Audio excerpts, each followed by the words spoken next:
स्वातंत्र्यदिनाच्या पार्श्वभूमीवर तसेच अंमली पदार्थ विरोधी सप्ताहानिमित्त इगतपुरी शहरातून तिरंगा रॅली आणि जनजागृती मोहीम उत्साहात पार पडली।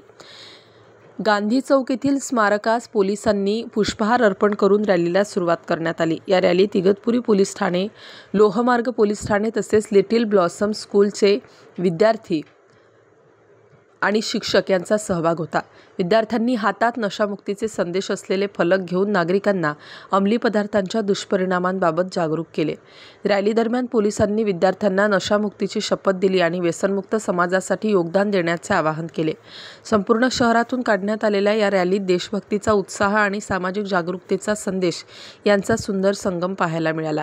या रॅलीत इगतपुरी ठाण्याच्या पोलीस निरीक्षक सारिका आहिरराव, पोलीस हवालदार विनोद गोसावी, प्रदीप घेगडमल, निलेश देवराज, महेंद्र गवडी, लोहमार्ग पोलीस ठाणे इगतपुरीचे सहाय्यक फौजदार हेमंत घरटे, पोलीस हवालदार योगेश पाटील, बापूसाहेब गुहिल, योगेश साडेकर, लिटिल ब्लॉसम स्कूलचे संचालक दीपक बढाया, अजित बापना, शांतीलाल चांडक, सचिन सेठी, मुख्याध्यापिका सुष्मिता मंत्री, शिक्षक दीपक गायकवाड, तेजश्री चौधरी, मनीषा आहेर, युगंधर निर्भवणे, जनसेवा प्रतिष्ठानचे किरण फलटणकर, गजानन गोपणे आदी उपस्थित होते।